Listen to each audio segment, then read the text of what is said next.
Buenas tardes. Vamos a retomar las sesiones con la segunda mesa de encuentro. Tenemos a tres personas muy especializadas en el tema muy específico que vamos a tratar ahora mismo, sobre emigración e integración, las visiones de China y Occidente. Realmente el padre Ignacio Ramos es un gran especialista en la cuestión oriental. Él ha trabajado y sigue trabajando mucho en China. Por lo tanto, conoce bien el país, conoce muy bien todas las circunstancias y los modelos de migraciones y la situación cultural y religiosa, en definitiva. Y presta una especial atención a temas relacionados con el Camino de Santiago, con la cultura compostelana. La profesora Tíscar Espigares está vinculada a la comunidad de San Egidio de Madrid, es profesora en Alcalá de Henares y está representando ahora mismo en esta mesa a una comunidad que tiene una seña de identidad muy clara con respecto al diálogo interreligioso. Y Monseñor Agrelo, un querido franciscano gallego que fue obispo de Tánger, tiene también un profundo conocimiento de las relaciones interconfesionales y, claro, naturalmente, desde su posición franciscana, precisamente fue Francesco el primero en iniciar el diálogo interreligioso, tiene una sensibilidad muy especial hacia estos temas de diálogo interconfesional y también nos ilustrará muy acertadamente sobre estos temas en esta mesa. Pues quizá podemos empezar con la profesora Espigares, si le parece, Tíscar, con su relato. Muy bien, por favor, cuando quiera. Muy bien, muchas gracias. Bueno, en primer lugar, un agradecimiento a los organizadores de este encuentro, que tiene por título, ¿no?, Dignidad humana, migraciones y fraternidad. O sea, el término migraciones no solamente forma parte del título de esta sesión, de esta mesa redonda, sino que también es el título del encuentro y bueno, creo que no es baladí el que un encuentro interreligioso se pregunte, se interrogue sobre este tema, que sin duda es uno de los grandes retos, ¿no?, a los que se enfrenta la humanidad en el presente. Y tal y como los organizadores han concebido, ¿no?, este encuentro, pues quiere inspirarse en la última encíclica del Papa Francisco, Fratelli Tutti, que acaba de cumplir un año, y que dedica una buena parte de su contenido precisamente a analizar el fenómeno migratorio a la luz del Evangelio. Sin duda, la Fratelli Tutti es una hoja de ruta, es una brújula, algo que nos puede orientar de manera muy valiosa para la reconstrucción del mundo después de la pandemia. Y refiriéndose específicamente al fenómeno migratorio, la encíclica dice que la verdadera calidad de los distintos países del mundo se mide por esta capacidad de pensar no solo como país, sino también como familia humana, y esto se prueba especialmente en las épocas críticas. Y yo creo que no hay duda de que estamos atravesando en estos tiempos una de esas épocas críticas de las que habla el Papa en la encíclica. Y lo estamos haciendo ya desde antes de la pandemia. En 2017 se publicó un libro en España con un título sugerente, El fin del mundo tal y como lo conocemos. Y muchas veces hemos oído, se ha repetido eso de que no estamos en una época de cambio, sino que estamos en un cambio de época. Y es verdad que un mundo nuevo está naciendo, pero a la vez hay una grandísima incertidumbre porque no tenemos apenas ni idea de cómo será el mundo hacia el que nos estamos encaminando. Bauman lo dibujó, esta situación de incertidumbre, con una imagen muy elocuente, ¿no? Él decía que la inseguridad actual se parece a la sensación que podrían tener los pasajeros de un avión que de repente se dan cuenta de que ese mensaje tranquilizador del piloto que les dice tranquilos, estamos llegando no sé dónde, pues era un mensaje grabado y que esa aeronave en realidad no tenía ningún piloto y no sabían a dónde iba a ir, ¿no? Y luego ha llegado la pandemia, que ha golpeado duramente este mundo en cambio, este mundo en transición. Yo creo que nos ha hecho descubrir algo importantísimo, porque ha puesto de manifiesto nuestra fragilidad. Nos ha demostrado que solo nos salvamos juntos, que ese sálvese quien pueda no funciona y que igual que nuestra salud depende de la salud de los demás, pues también nuestro futuro y nuestra paz depende del futuro y de la paz de los demás. Y yo creo que es una lección importantísima que no hay que olvidar, sobre todo ahora que parece, y digo parece, ¿no?, que estamos ganando la batalla, aunque no hay que olvidar que en los países con menos, los países más pobres, todavía la llegada de las vacunas es algo prácticamente minúsculo, ¿no? Bien, pues como decía antes, el fenómeno de las migraciones sin duda es uno de los signos de los tiempos a los que el mundo actual, el mundo globalizado, tiene que afrontar y tiene que dar una respuesta. Y en la respuesta que demos a este fenómeno ponemos en juego hasta nuestra misma humanidad, la calidad humana de nuestras sociedades, ¿no? Y está claro que los problemas globales, los desafíos globales requieren soluciones globales y esto implica a todos los actores de la sociedad, no solamente a los gobiernos, también a las religiones y, por supuesto, al conjunto de la sociedad civil. Pero las religiones, que es el centro del encuentro que nos reúne, tienen que jugar un papel fundamental en la construcción de este mundo post-pandemia y lo deben hacer unidas. De ahí la importancia del diálogo entre las religiones, de foros como este. Hace 2 semanas yo me encontraba en Roma en el encuentro interreligioso organizado por la comunidad de San Egidio en el Espíritu de Asís. Era la 35 edición desde la histórica convocatoria de San Juan Pablo II en Asís en el año 86. Y se ha hablado mucho de esto. El patriarca Bartolomé de Constantinopla lo ha dicho con estas palabras, ¿no? Ha dicho: el mundo de antes ya no existe y en nuestras manos tenemos la posibilidad de construir un nuevo inicio que no podrá ser más que juntos. Y tiene que ser así. Y las religiones están llamadas a desempeñar un papel fundamental. ¿Por qué? Porque hablan de familia humana en un mundo que se disgrega a pedazos, en un mundo donde la idea del nosotros pierde fuerza ante un individualismo cada vez más rampante. Y las religiones hablan de un Dios que es Padre y Madre de todos y que, por tanto, nos hace hermanos, es decir, responsables unos de otros. Por tanto, el mundo del futuro tiene que construirse sobre bases nuevas, no sobre las injusticias y las desigualdades que nos han traído hasta aquí. El mundo de mañana debe construirse sobre la fraternidad. Es uno de los grandes mensajes de la Fratelli Tutti, que trasciende el ámbito de la Iglesia Católica.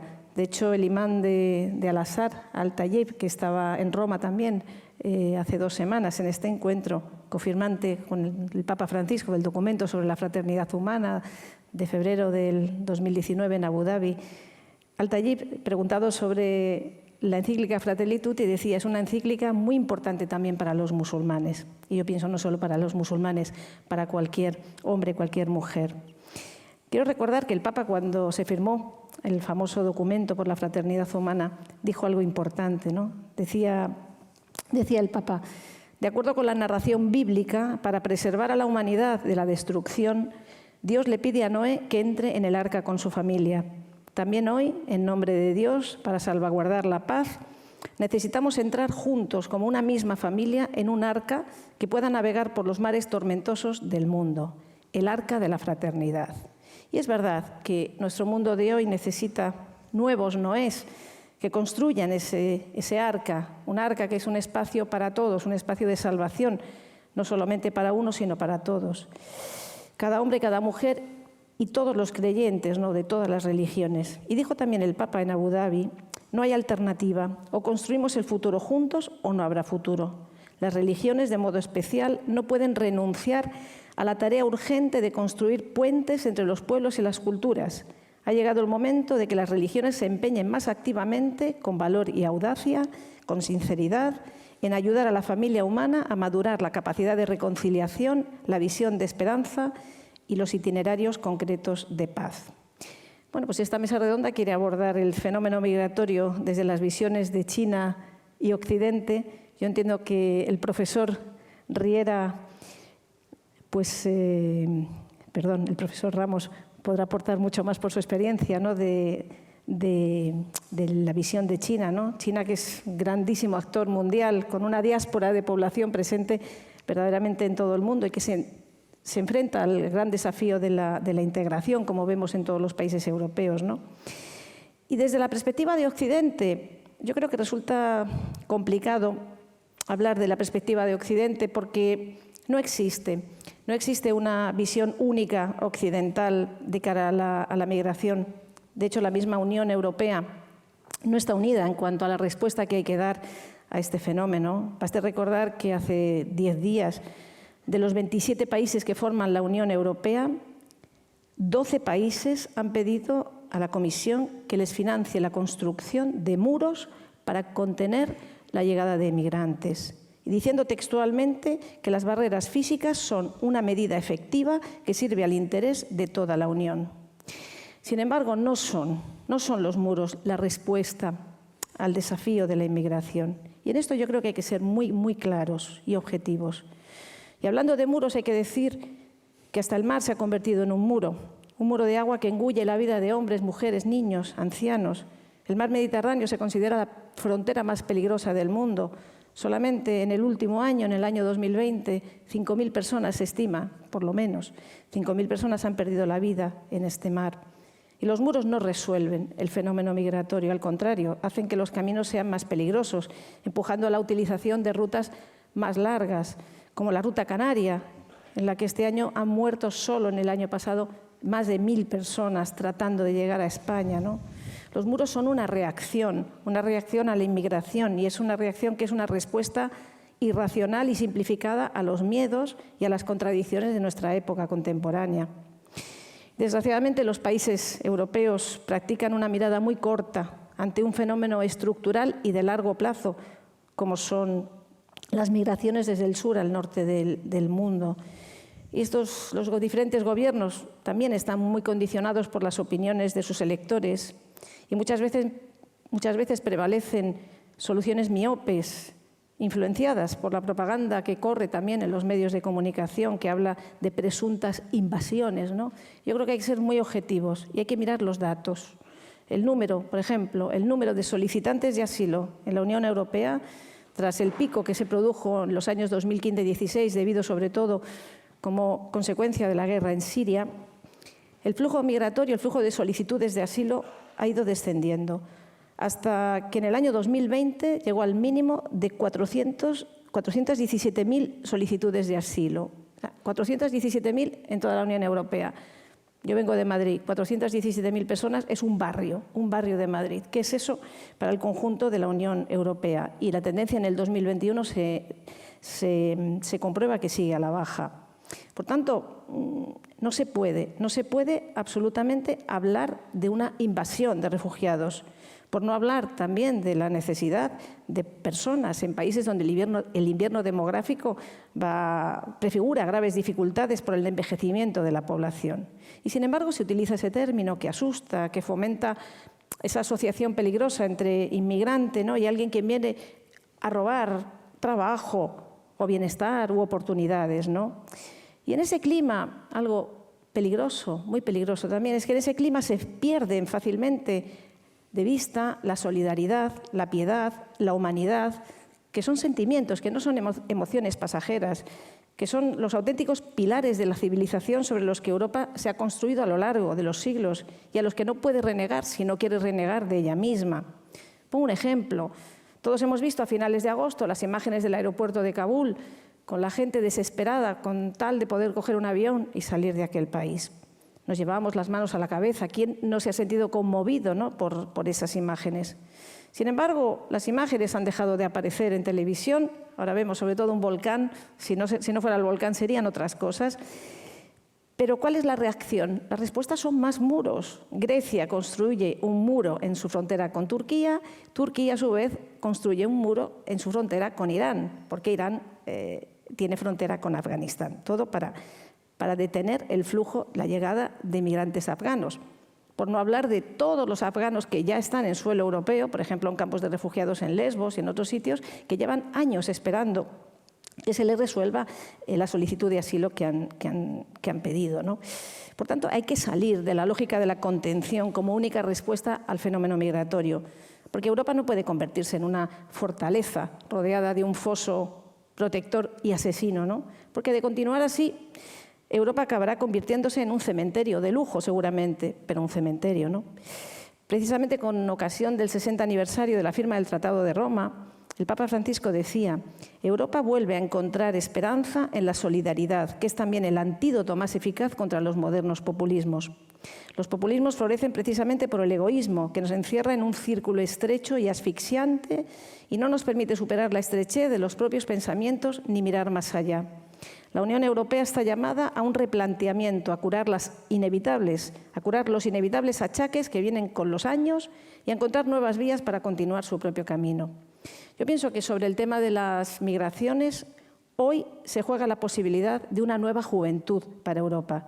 Y es una oportunidad que encuentra a Europa, sin embargo, un poco retrasada y rígida en ciertos esquemas viejos, ¿no? Como por ejemplo lo que es el Tratado de Dublín, por el cual una persona solamente puede solicitar asilo en el primer país europeo en el que puso el pie. Y esto ha generado los que se llaman los dublines, ¿no? Personas que a lo mejor han encontrado ya un trabajo, están integradas en otro país europeo y de repente tienen que regresar, que volver por ejemplo, a España o a Grecia o a Italia, porque ellos entraron primero por allí. Yo me he encontrado en la calle familias sirias que venían de Alemania, donde tenían un trabajo perfectamente, y de repente están en Madrid viviendo por la calle. Hacen falta respuestas nuevas, ¿no? Y precisamente ante el sentimiento de indignación ante los naufragios y las inaceptables muertes de hombres y de mujeres en el Mediterráneo, la Comunidad de San Egidio promovió desde el año 2015 los corredores humanitarios. Los corredores humanitarios son el fruto de una colaboración ecuménica entre cristianos católicos y protestantes que se han unido para llevar adelante un proyecto humanitario que permite la entrada en Europa de manera legal y de manera segura de refugiados provenientes de países en guerra y que llevan años bloqueados en campos de refugiados en Líbano, en Etiopía y en Lesbos últimamente. En el ámbito jurídico, los corredores se amparan en el artículo 25 del Reglamento Europeo, que permite que los Estados de la Unión Europea emitan visados humanitarios con validez territorial limitada, es decir, válidos para ese país. Y de esa manera, además de salvar las vidas humanas, los corredores humanitarios evitan el tráfico, el enriquecimiento de los traficantes de personas, ¿no? Y además traen a personas con criterios de vulnerabilidad, es decir, personas perseguidas, torturadas, familias con niños, ancianos, personas discapacitadas. Permiten que entren legalmente en el territorio europeo y de manera segura, en avión, con una línea regular, ¿no? Es una iniciativa que se financia por completo por parte de las organizaciones promotoras, no representando ninguna carga para el Estado, ¿no? Y al llegar a Europa, los refugiados no son solo acogidos, sino que se les ayuda a integrarse en el tejido social y cultural a través del aprendizaje del idioma, la escolarización de los niños y otras iniciativas, ¿no?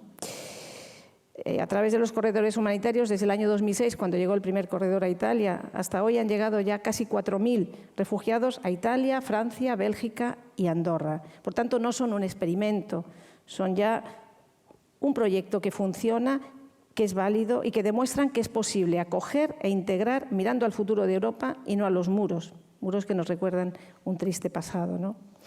Yo creo que toda comunidad humana, ya sea política, ya sea social, religiosa, crece y se refuerza en el encuentro con el otro. Antes, esta mañana, se hablaba en el debate sobre si era un riesgo de perder las identidades, el hecho de dialogar juntos. Al contrario, es una riqueza, enriquece, no pone en riesgo la identidad de nadie, ¿no? Una comunidad que acoge se fortalece. La acogida puede hacer el milagro de devolver linfa vital a una comunidad, a países enteros que envejecen.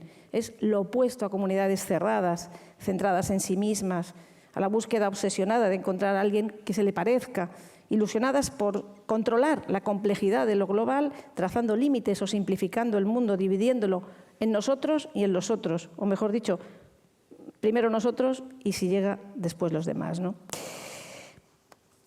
Termino ya. Yo pienso que esta Europa nuestra, hoy por hoy, esta Europa que levanta muros y que no ve que el peligro está dentro y no fuera, se parece mucho a este rico de la parábola del Evangelio de Lucas, la parábola del pobre Lázaro y del rico Epulón, ¿no? Que al morir acabó en el infierno y ni siquiera podía avisar a sus parientes, ¿no? de que ayudaran a los demás. Este infierno en el que acaba este rico Epulón no es el resultado de cerrar las puertas al dolor de los demás. Es el drama de un rico que lo tiene todo, pero al final no consigue ni ser útil a su familia, ¿no? Y yo pienso que una Europa de muros, al final, se daña a sí misma, se daña a su propia familia, a sus miembros, porque el muro es el producto de la disgregación de un tejido social y comunitario, de una soledad radical y antológica que es, yo creo, una de las peores enfermedades que ha producido la modernidad. Y que lo vemos en tantos muros que se construyen, no solamente muros en las fronteras para evitar que lleguen inmigrantes, muros en las mismas ciudades, muros que separan a los ancianos de los más jóvenes, ¿no? Lo estamos viendo, el descarte de los ancianos, ¿no? Es el drama de una Europa en la que vivimos, que está rica de valores, de derechos individuales y colectivos, pero que no sabe transmitirlos ni compartirlos, ¿no? Yo pienso que en ese sentido la presencia de los refugiados, de los inmigrantes, es un don para nuestros países europeos. Pero claro, no existe felicidad sin problemas. Está claro que hay problemas, pero la felicidad está en afrontarlos juntos, en superarlos juntos. La felicidad pasa por una vida que acepta el desafío de vivir con los demás, que acepta la necesidad de los demás. Y este es un arte difícil. Es también lo que llamamos la integración, que es el camino de cualquier vida de relación para que no confluya en el aislamiento. Se necesita atención, debatir, negociar, hablar, encontrar un equilibrio, volver y volver a comenzar, ¿no? Es verdad que no es fácil, hay dificultades, hay pasos adelante, hay pasos detrás, pasos para atrás. Conocemos éxitos, conocemos fracasos, pero es el único camino. Quien tiene la experiencia de la vida, al menos un poco, sabe que en conjunto la vida es complicada, pero eso es la vida. Y simplificar la vida ignorando los problemas y no afrontándolos es un engaño y nunca será la solución. Por tanto, aunque integrar no es una palabra simple, no es algo que se pueda dar por descontado, no es algo que se consigue en un día, es el único camino irrenunciable para vivir juntos, que es el desafío de nuestro mundo. Vivir juntos es el desafío del horizonte, que tenemos en el horizonte, convivir permanentemente con las diferencias.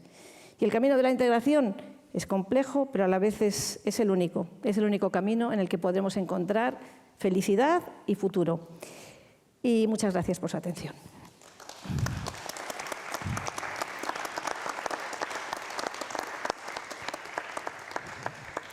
Muchas gracias, profesora Espigares. Realmente muy, muy elocuente el testimonio de la comunidad de San Egidio con esa promoción de corredores humanitarios a diversos países de Europa que puedan acoger e integrar en lugar de levantar muros.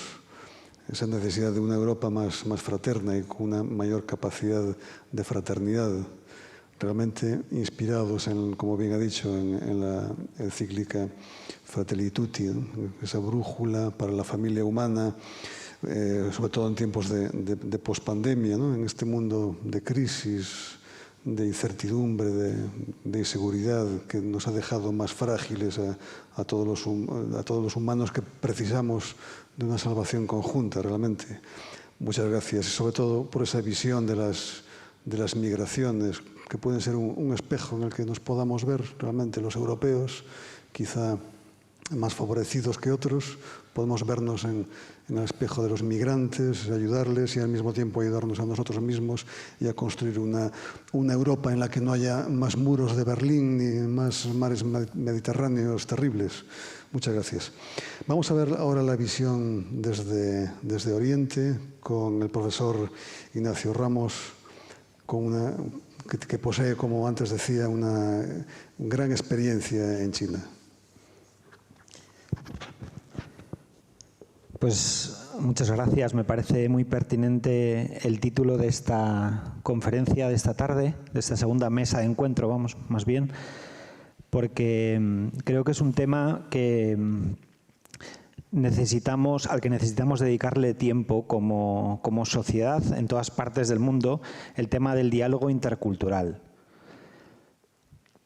Es decir, un tema que no sea solo análisis de datos de las últimas novedades que pasan, de si en tal sitio hay tantos casos de coronavirus o tantos otros, sino entrar en rascar más profundamente concepciones civilizatorias y culturales diferentes para conocernos más. Lo estamos haciendo desde el punto de vista de las religiones, desde el punto de vista de la cultura también, que al final pues también es inseparable del fenómeno religioso, ¿verdad?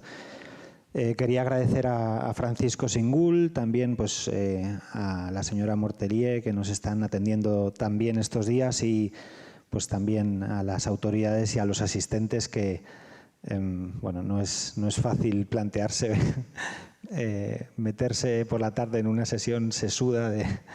Muchas gracias a todos.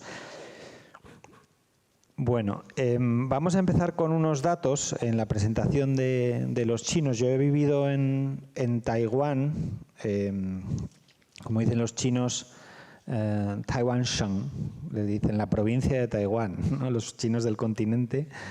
Y luego también he vivido sobre todo en Pekín, en Beijing, en total pues, como unos 5 años, ¿no? Y bueno, esperemos que también ahora, cuando la pandemia remita un poco, pueda volver allí para seguir allí con mi vida y mi labor, básicamente como profesor, ¿no? Una de las cosas a las que me dedico también es al tema del diálogo cultural.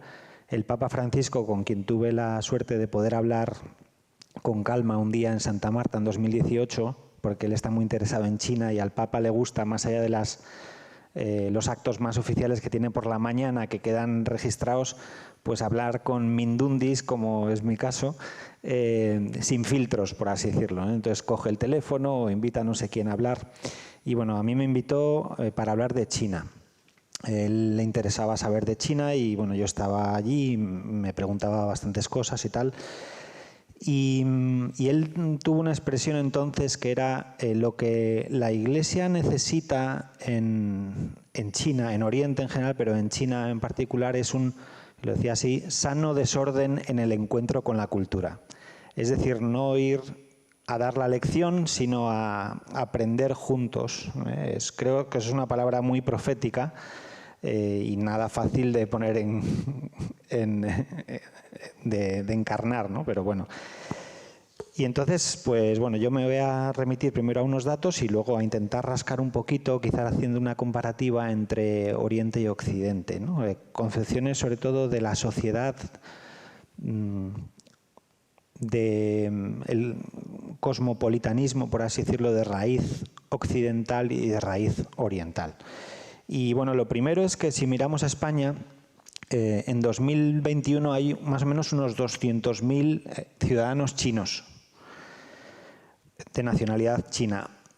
Un 70% de todos esos, estamos hablando de 160.000 o por ahí, pues vienen de una esquinita de China, que son las ciudades de Wenzhou y el pueblo, un gran pueblo de Xintian. De hecho, de ese pueblo de Xintian vienen el 40% de los chinos. O sea, que la mayoría de los chinos que vemos en España, casi todos son de un pueblo de unos 500.000 habitantes, vamos, casi la mitad. Por tanto, China es mucho más grande, es muy diversa. El tipo de chinos inmigrantes que han venido a España han sido generalmente pues, los que se ven en los bazares, digamos, chinos o en los restaurantes. Es gente de esas zonas, que son zonas costeras del este de China, ya un poco más al sur de Shanghai, de Shanghái, ¿no? Mirando como hacia Taiwán. Y bueno, pues son gente normalmente, son como las Galicias chinas, las Galicias de hace 40 años, ¿no? Es decir, gente muy centrada en la inmigración, etcétera. Y tienen un acento inconfundible. También hay bastantes, un poco más al sur, de la provincia de Fujian. Y en este caso, los que he dicho vienen de la provincia de Zhejiang. Bueno, pues el número de los inmigrantes chinos ha crecido mucho a partir de 1978 en Occidente, ¿no? Cuando muere Mao Zedong en el en el 76. En el 78, bueno, hay una serie de cambios. Ya en el 80 se consolida el poder Deng Xiaoping. Y Deng Xiaoping era un comunista que había caído un poquito en desgracia, pero es un hombre muy pragmático y es, digamos, el padre de esta nueva China que vemos. Quizá es un poco... Bueno, la polémica la dejamos para luego. De momento vamos siguiendo con algunos datos sobre Deng Xiaoping. Bueno, pues el caso es que desde entonces China pues ya la vemos, ¿no? No hay que explicar qué es China hoy, qué está siendo China en la propia China, pero también en Eurasia, es decir, en Asia Central y también en África, ¿no? Bueno, luego podemos analizar más el papel de China en el mundo a nivel geopolítico, si interesa, en el debate y tal, pero bueno. Bueno, entonces yo quería reflexionar un poco sobre las visiones civilizatorias de Oriente y Occidente y comparar, y para eso es necesario hacer un poquito de excursus histórico, porque cuando nos enfrentamos al diálogo cultural con Oriente, y especialmente ese Oriente orgulloso de sí mismo, que es el Oriente chino, necesitamos, no podemos decir, uy, qué pereza la historia. No, hay que animarse a rascar en la historia y entender mejor la historia, y solo así puede haber un diálogo fecundo. Si no, nos perdemos en clichés. Antes de hacer este, digamos, excursus, respecto al tema de los clichés, es muy curioso. Yo estoy en relación, aunque ahora no estoy viviendo en China, tengo alumnos chinos y, bueno, por un programa bastante peculiar que tiene la Universidad de Comillas, en donde doy clases, pues es un programa que les damos, es un máster que se les da en chino. O sea, yo tengo 130 alumnos chinos y les doy clase en chino. Tienen mucha paciencia, pero bueno, más o menos funciona. Y entonces, bueno, pues sigo muy en contacto con los chinos, aunque esté aquí. Y ciertamente llama mucho la atención las visiones que tenemos unos de otros. Es decir, los occidentales normalmente vemos a China bajo el cliché de la tortura china. Es decir, China como lugar cruel, un poco inhumano, donde no se respetan las diferencias y donde no existe verdadera tolerancia a nivel social, ¿no? Nos imaginamos China como un lugar gris, donde la gente vive un poco sometida, etc. Pero es muy curioso que la visión de los chinos, y no estoy hablando de los bazares, que tienen toda su dignidad de tener una visión, pero estoy hablando de gente que viene a estudiar, que son alumnos de máster, que son gente con un nivel cultural y educativo alto. Pues en general la visión de los chinos sobre Occidente está muy tocada por otro cliché, que es el cliché del colonialismo. Occidente como un espacio civilizatorio donde se discrimina al de raíz no europea y donde la competitividad genera una sociedad en la que sí existe abuso de los fuertes sobre los débiles, y para ellos el capitalismo contribuye a esto. Es decir, que los chinos ven a la sociedad occidental como un espacio con carencias humanas importantes. O sea que desde Occidente nos sentimos más o menos, aunque Tiscar ha descrito algunas de las costuras que se nos ven en Occidente, ¿verdad? Pero más allá de estos discursos, lo que suele primar es un discurso de autosatisfacción, ¿verdad? En Occidente, de uy, que estamos en la cumbre de la historia. Después de la Revolución Francesa, esto ya ha sido, vamos, el culmen, ¿no? Y no nos ven así. En China no nos ven así. Ven Occidente como un lugar con contradicciones que en algunas cosas les da bastante pereza. Entonces, ¿qué pasa? ¿Qué está pasando aquí? Porque si todos vemos al de lejos, digamos, como alguien que nos da pereza, que no ha alcanzado mi nivel de humanidad, tenemos un problema, ¿no? Es un terreno abonado para los malentendidos, para las desafecciones. Y bueno, pues de esos terrenos abonados generan víctimas. ¿Qué hubiese pasado si China no hubiese sido, si Wuhan, ¿no? La ciudad de Wuhan, famosa, ¿verdad?, por el coronavirus, no hubiese sido el lugar donde explotó la pandemia, sino que hubiese sido, por ejemplo, Detroit, en los Estados Unidos? ¿Hubiesen muerto en España 85.000 personas? ¿O más bien hubiesen muerto 30.000? Porque nos lo hubiésemos creído, no nos hubiésemos pensado que era un cuento chino. Nos hubiésemos preparado. ¿Por qué? Porque Estados Unidos siguen siendo un referente. Entonces, este tipo de malentendidos culturales generan problemas reales luego. No estábamos preparados para creernos de verdad que lo que se estaban tomando en serio en Oriente era realmente serio. No estábamos preparados.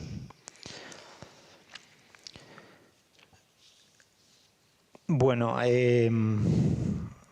quizá, voy a explicar una cosita más y ya me callo, porque si no el excursus se va a quedar en una lección aburrida, pero sobre una idea sobre la concepción de la idea de cosmopolitanismo en Oriente y en Occidente. En Occidente, primero, yo creo que el cristianismo, el catolicismo especialmente, católicos, ¿no?, en griego, pues quiere decir universal, ¿verdad? La Iglesia católica es la Iglesia universal, es decir, aunque la Iglesia católica, digamos, se ha apropiado de ese adjetivo, cualquier iglesia se ve a sí misma como universal, porque todos somos hijos de Dios y todos tenemos esa vocación común, ¿no? Y eso un seguidor de Cristo de alguna forma lo vive así, desde San Pablo, que no estaba claro, ¿no? Porque el Concilio de Jerusalén hubo ahí un momento muy importante de discernimiento, de decir, bueno, a ver, nosotros al final, ¿qué somos? ¿O quiénes están destinados a la salvación? ¿Los hijos de Israel, para los cuales había venido Jesús? O incluso gente que en un momento dado pues no tiene ni idea de Moisés, ni se ha circuncidado ni nada, ¿no? Y la visión de San Pablo, digamos, se impuso, no de una forma, ahogando a la rival, sino pues por credibilidad, ¿no? Pero fueron muy valientes los cristianos de aquella época en aceptar que los griegos, y no solo los judíos, también estaban llamados a la salvación. Y que si Cristo te podía salvar, sobre todo era porque tú, pues creías en Él como el Mesías, sin necesidad de pasar por, digamos, todos los peajes culturales y religiosos del mundo judío. No te tenías que circuncidar, etc. Bueno, esto no fue fácil. Bueno, y entonces, ¿por qué comentaba esto? Porque gracias a esa evolución, que se da sobre todo en el siglo I, el cristianismo se concibe como un universalismo, ¿verdad? Y uno si entra, por ejemplo, en Roma, en la iglesia de San Ignacio, y ve ese fresco increíble de, creo que es el hermano Pozzo, pues se ve a lo largo de 100 metros de techo pintado, están los 4 continentes, que entonces no se consideraba Oceanía, pero se ve digamos los 4, Europa, África, Asia y América, que ya se había descubierto desde el punto de vista occidental, o digamos europeo, ¿no? en esa época. Y Cristo está en el centro, San Ignacio está a su lado, y en ambos extremos dice Jesús algo así como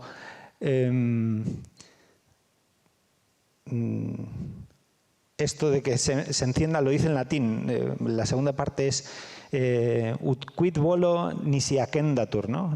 Cuánto deseo que esté en llamas, ¿no? La primera parte es he venido a traer fuego al mundo.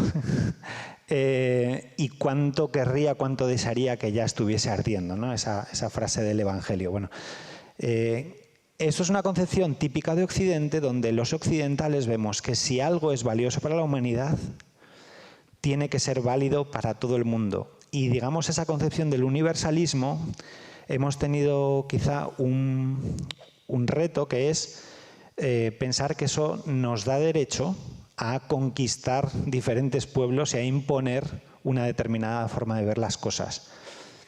Porque en el fondo es bastante lógico, ¿no? Y en cambio la concepción oriental ha sido más, ellos tienen un concepto que se llama, hablan de Tian Xia.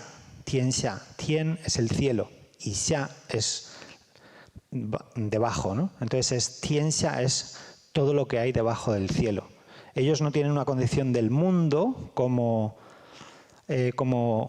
universo, es decir, como digamos, una realidad única, sino que tienen la concepción esta de todo lo que hay debajo del cielo. Y todo lo que hay debajo del cielo, esta concepción de Tian Xia, lo más importante es que hay un centro. Y de alguna forma, debajo de ese cielo hay un centro, que es el poder político unificado, que lo ha encarnado, digamos, el emperador. El emperador en chino, un título típico del emperador era Tianzi, que es el hijo del cielo. Los chinos siempre llamaban a su emperador Tianzi, el hijo del cielo. Pero, digamos, en la concepción política, sociopolítica china, ha habido siempre mucha más, se ha asumido que con tal de que la gente respete el poder central, digamos que crean lo que quieran, por así decirlo. Es decir, no ha habido esta concepción universalista de que si tú te integras, entonces tienes que creer la doctrina verdadera, tienes que creer en la verdad. No lo han tenido así, no lo han tenido así. Los chinos, desde luego, estaban convencidos que su civilización era la más evolucionada y a través del sistema tributario pues iban influyendo a los países de cerca. Pero nunca han tenido esta especie de deseo de ir a los confines del mundo y, digamos, ganar para una doctrina única, en este caso ganar para Cristo sería desde Occidente. Esa visión misionera nunca la han tenido. Lo que han tenido es, bueno, nosotros somos la civilización más florida, más evolucionada, los de alrededor pues ya irán mostrando interés y nosotros pues ya iremos regulando nuestras relaciones con ellos, ¿no? Entonces, estos son concepciones que influyen mucho en cómo los chinos se ven como emigrantes, ¿no? Y con esto termino. Un chino, o sea, para un migrante chino, aunque esté en un bazar a 8.000 kilómetros de China, la pertenencia a ese orden, donde hay como una autoridad central, sigue siendo muy importante. Y por eso los chinos no pueden aceptar fácilmente que haya esferas de legitimidad que se controlan entre sí. Por ejemplo, en Occidente, típicamente, gracias al judeocristianismo, está el rey y los profetas, ¿verdad? Y esa especie de sana esquizofrenia del alma occidental, donde el poder está dividido, para los ciudadanos chinos es muy difícil de aceptar. Normalmente un chino va a ser muy resistente a relativizar su pertenencia civilizatoria. Por eso muchos, desde luego el gobierno chino no acepta que haya dobles nacionalidades. Tampoco acepta que si alguien se va a vivir a China, imaginaos una pareja española, se va él y ella a vivir a China y tienen un niño en China. Ese niño no obtiene nacionalidad china. Y si pasan 30 años, tampoco. Es decir, a lo mejor ha vivido toda su vida en China, pero no es un ciudadano chino. Entonces son unas concepciones muy rígidas de la nacionalidad. Y por tanto, los chinos cuando salen al extranjero también viven esto, ¿no? Pero el chino sí va a estar siempre muy dispuesto a unirse a pertenencias más abarcantes, más abarcadoras, aceptando que exista, por ejemplo, la autoridad del gobierno chino y la autoridad de la ONU, de las Naciones Unidas. O el sentimiento de ser chino y a la vez habitante del planeta, según una comunidad humana de destino compartido. Es decir, ahí es donde es posible encontrarse con China y con los chinos.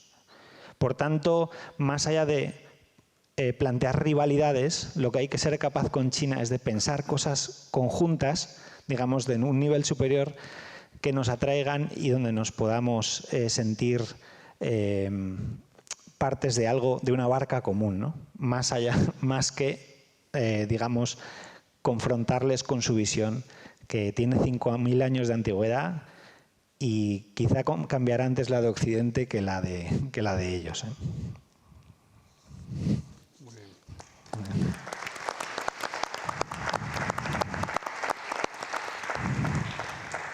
Muy bien, muchas gracias, Padre Ramos. Muy elocuente también ese recuerdo a la cubierta de la iglesia del Jesús de Roma, del Padre Pozo, que forma parte de la cultura de la Contrarreforma, de un momento en el que el catolicismo tiene que rearmarse y se dota de una iconografía espectacular muy precisa.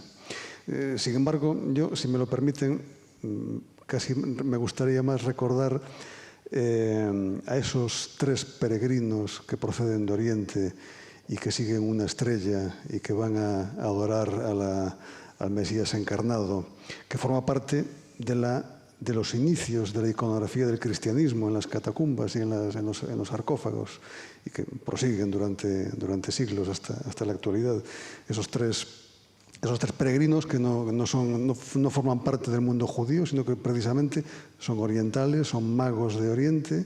Vemos ahí quizás un inicio de diálogo intercultural, interreligioso muy interesante, muy sustanciosas esas visiones que nos ha ofrecido, esos clichés, ¿no?, sobre la grisura china y el capitalismo duro de Occidente, que claro, ni una cosa ni otra, porque también China también sufre bastante capitalismo y bueno, en Occidente pues también tenemos nuestras grisuras. Realmente es necesario un diálogo intercultural, conocernos y, como diría el Papa Francisco, pues tener ese sano desorden, ¿no? Muy bien traída la imagen. Bueno, pues vamos a terminar la presentación de la mesa con el padre Santiago Agrelo, con Monseñor Agrelo, que desde su visión franciscana, compostelanista, pero también universalista, nos va a ofrecer sobre el diálogo interreligioso y en concreto sobre el tema de migraciones. Por favor. Buenas tardes a todos. Cuando leí el título de esta mesa redonda, Emigración e integración, las perspectivas de China y Occidente, pensé, ¿por qué me proponen a mí semejante cosa? Un poco sabría decir de Occidente y comprenderán que de China ni res, vamos, nada. De ahí que, olvidadas la China y Occidente, me limite a reseñar cuál es mi perspectiva cuando se habla de emigración e integración. Nada tengo que decir sobre la acción de emigrar. Las acciones, como comprenderán, no sufren, no sangran, no mueren. Solo me ocuparé de personas que han emigrado, y no de todos, indistintamente. Me ocuparé de emigrados, hombres, mujeres y niños obligados por las circunstancias a abandonar su entorno familiar, su entorno social, su entorno cultural, obligados a echarse a caminos de clandestinidad y por eso mismo de vulnerabilidad, de angustia y de muerte. De esos emigrados quiero hablar.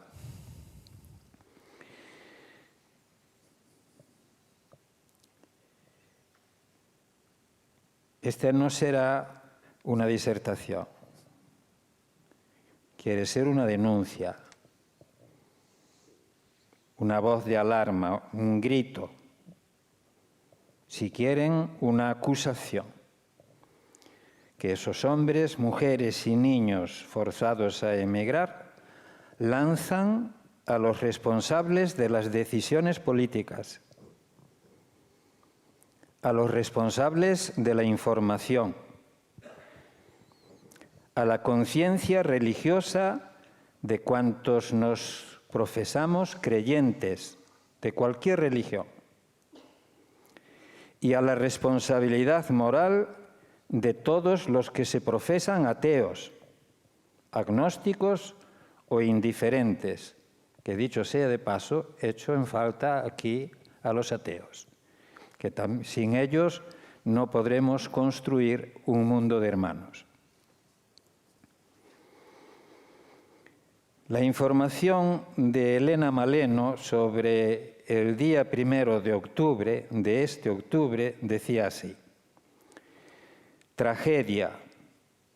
Han muerto 57 personas, 28 mujeres, 17 hombres y 12 niños en el naufragio de una patera con destino a Canarias. Pongan fin a esta masacre en la frontera. Busqué en la prensa información sobre lo que Elena llama tragedia. Lo es, pero información no la encontré. Para la política, para la información, para la buena conciencia de los ciudadanos, esa masacre no existe. La tragedia tampoco. Se trata de muertos prescindibles. Y si la evidencia hace imposible que no los veamos, entonces hablamos de ellos en tercera persona. Damos cifras. Nos demostramos conocedores de estadísticas, pero que nadie busque en las informaciones, cuando las hay, cuando la realidad nos las echa en la cara, nadie busque en esas informaciones un resquicio de solidaridad con las víctimas,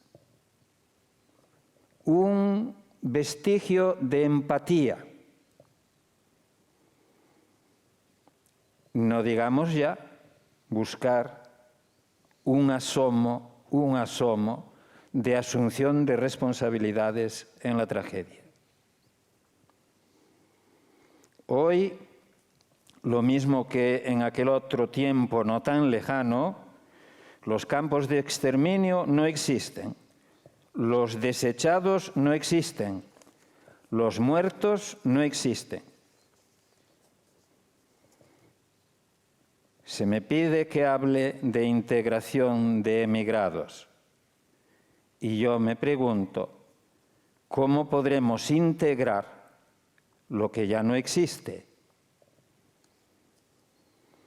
El primer paso en este camino hacia la integración del emigrado es abrir los ojos para que las víctimas se nos aparezcan, se nos hagan de carne y hueso, hombres, mujeres, niños, con nombres y apellidos. No encontrarán ustedes jamás un nombre y un apellido para referirse a los muertos de la emigración. A esta humanidad ciega,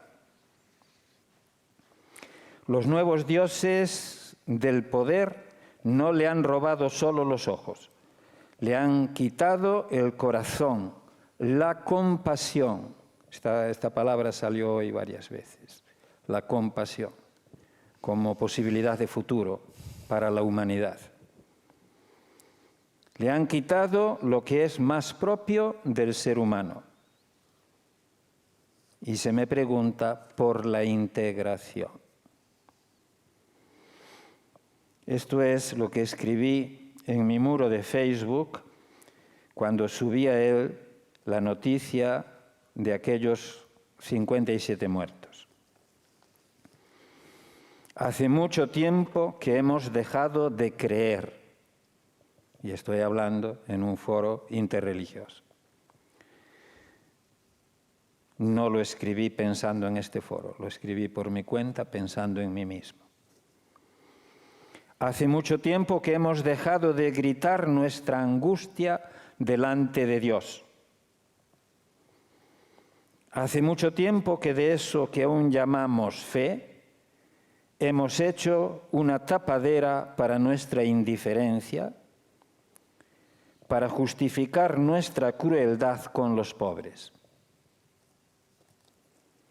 Oh Dios, líbrame de esa fe que anestesia el horror. Líbrame de esas oraciones que se preocupan del más allá mientras dejan que los pobres mueran de hambre y de sed y de desesperación en la soledad de una barca a la deriva. Líbrame de esa comunión que deja fuera de mí el cuerpo sufriente de Cristo Jesús. Líbrame de esa conciencia que me acusa de todo menos de abandonar en poder de la muerte a tus hijos pobres.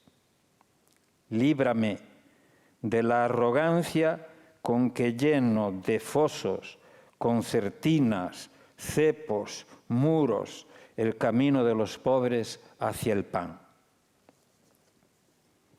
Líbrame de mí mismo para que los pobres tengan una oportunidad.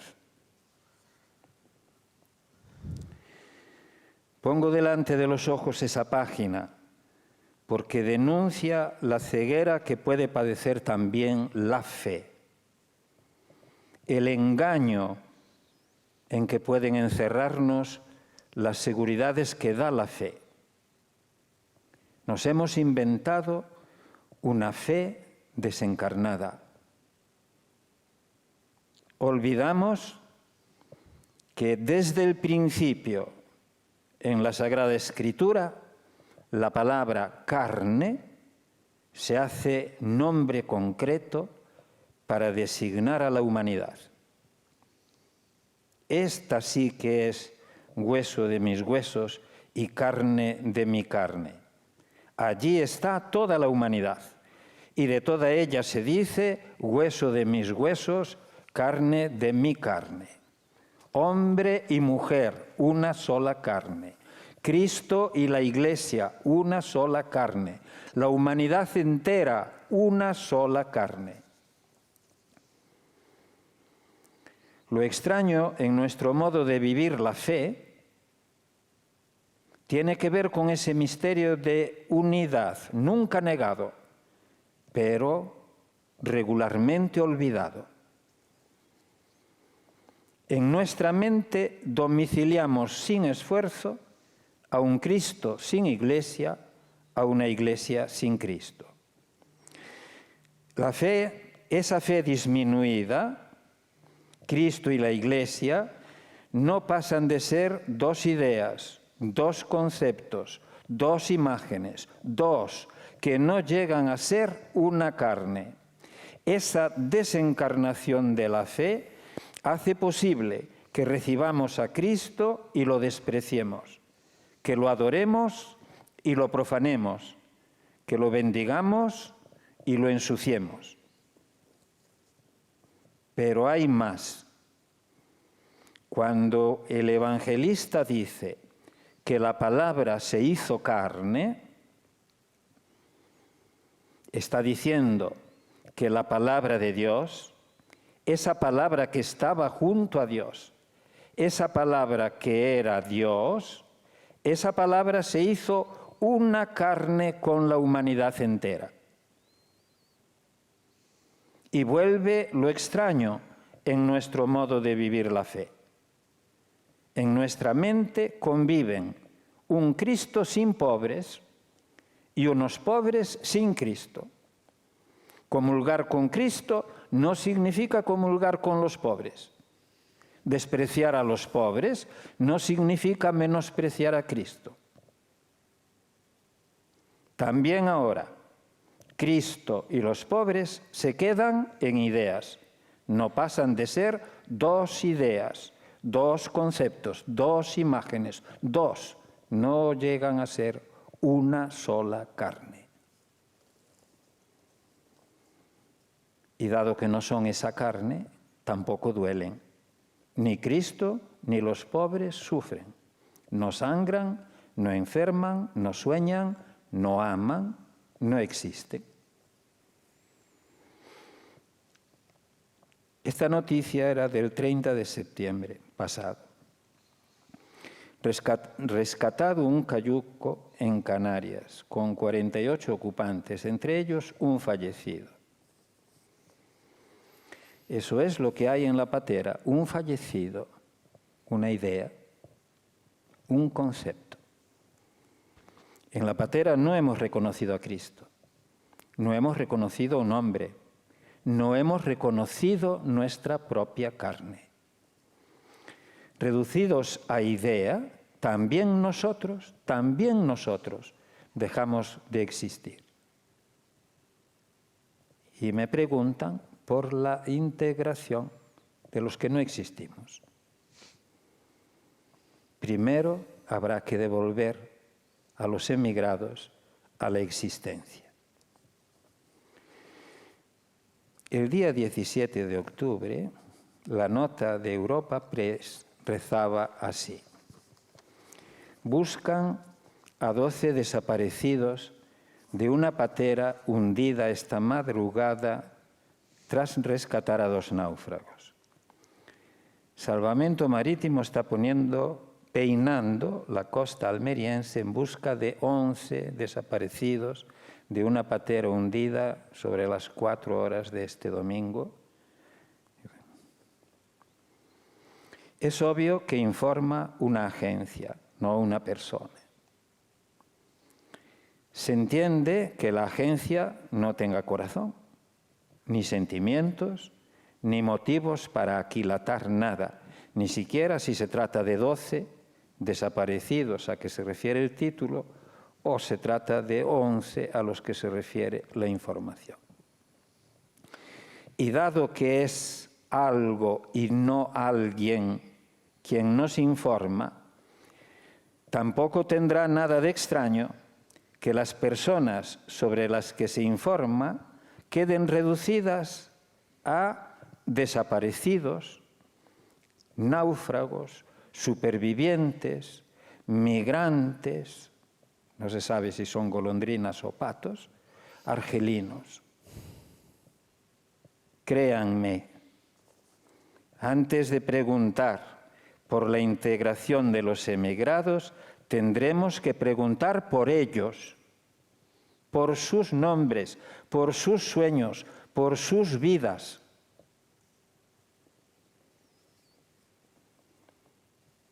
La nota informativa del 14 de octubre rezaba así: dramático parto de gemelos en una patera en alta mar cerca de Gran Canaria. La mujer viajaba en una embarcación con unas 50 personas, entre ellas varias mujeres embarazadas y niños, cuando se puso de parto. Uno de los bebés falleció antes de la llegada de los servicios de emergencia. Un día sí y otro también, los hijos de Dios, a docenas, son entregados a la muerte. Y nosotros continuamos haciendo política de salón, política de partido, política de parte, política de acceso al poder, política deshumanizada. Un día sí y otro también, los hijos de Dios son entregados a la muerte y nosotros continuamos dedicando horas de información a estrellas de fútbol, a resultados de fútbol, a problemas de fútbol y a escándalos de fútbol.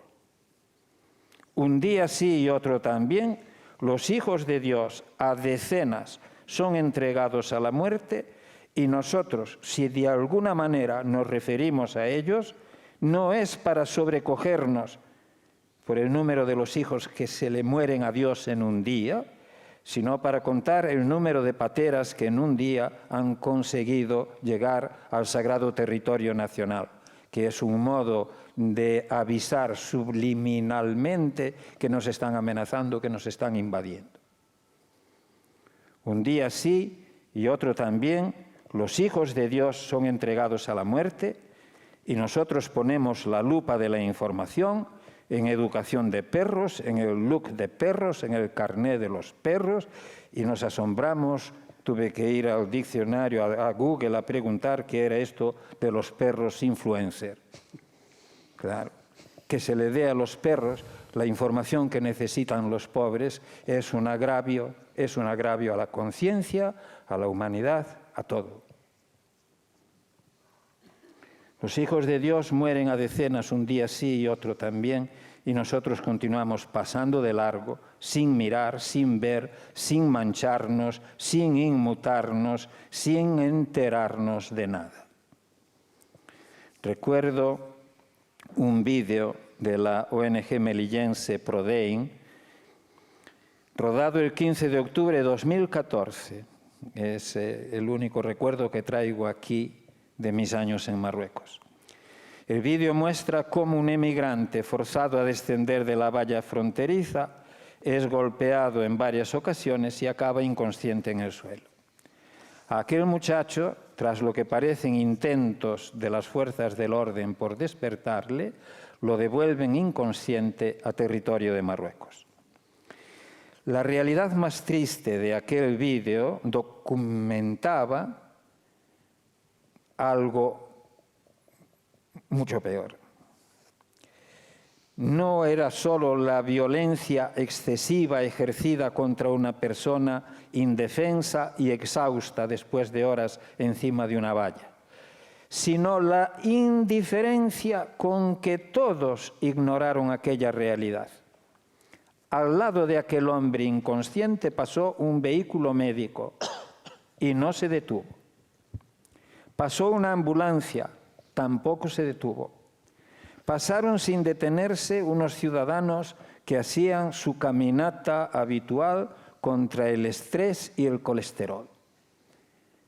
Es como si en ese jirón de realidad fronteriza, la parábola del buen samaritano se hubiese quedado sin el personaje principal, sin el buen samaritano.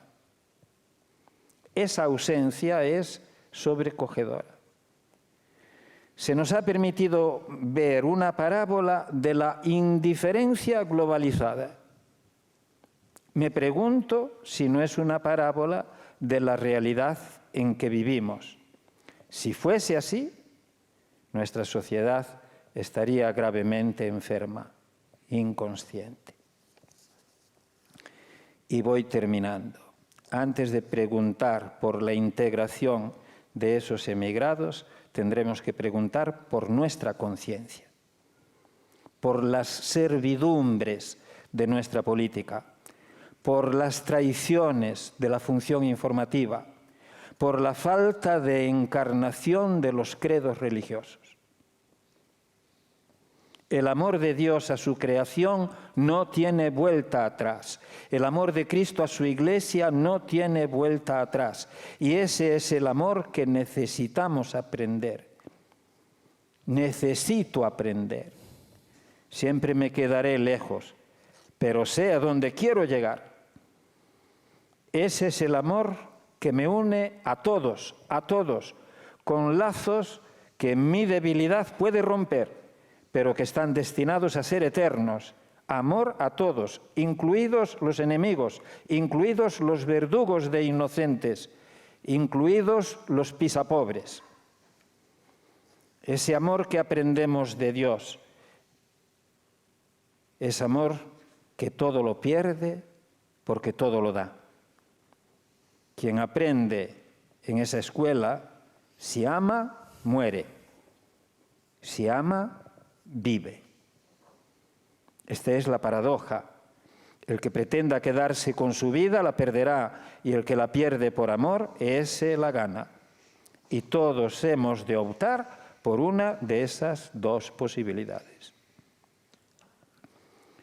Antes de que nadie me pregunte por la integración de los emigrados, Dios me pregunta: ¿qué has hecho, Santiago? ¿Dónde están tus hermanos?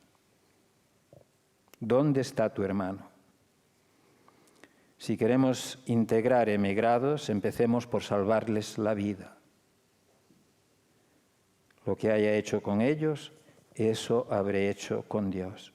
Gracias.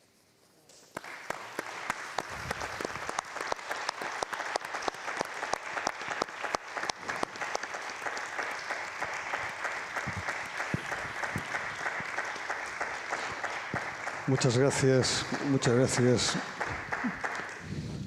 Monseñor Agrelo. Realmente nos ha dado una lección de la capacidad de la orden franciscana como orden de predicadores y de orden misionera, con esta honda reflexión sobre la deshumanización de Europa y la necesidad de compasión, realmente, como camino de futuro. Muchas gracias.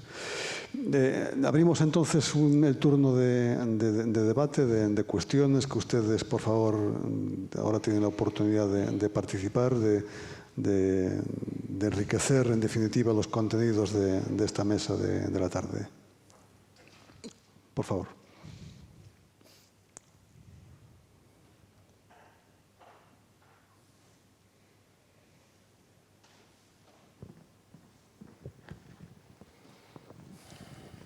Pensando en la magnífica intervención desde China, que nos resulta muy clarificadora porque conocemos muy poco, y pensando en mirar y ver a los inmigrantes, como Fray Santiago nos decía. Cuando organizábamos esto decíamos, siempre que hablamos de diálogo interreligioso e intercultural, nos olvidamos de los que nos rodean constantemente, a donde vamos a comprar el material que nos hace falta a última hora, los chinos, los que están aquí. En mi humilde opinión hay muy poco contacto con ellos, real, de hablar, de conocerlos, de verlos formar parte de nuestras comunidades, de verlos integrados. Es como un enigma toda esa población china entre nosotros, por lo menos para mí. A lo mejor alguno de los presentes conoce realidades de integración en nuestro mundo. Supongo que son mayoritariamente ateos o agnósticos. ¿Qué nos pueden decir del diálogo, la integración con todas estas personas? ¿Cómo afrontarlos? ¿Qué hay ahí detrás? Es ese gran misterio cotidiano que nos rodea todos los días y que ni siquiera miramos.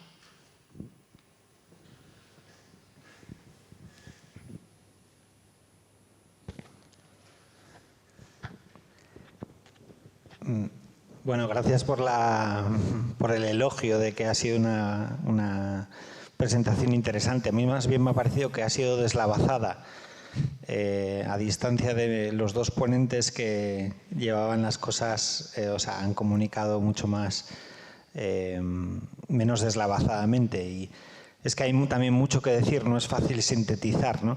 Yo sobre esto que has comentado, claro, hay un tema de idioma, de lenguaje, que es complicado, la verdad.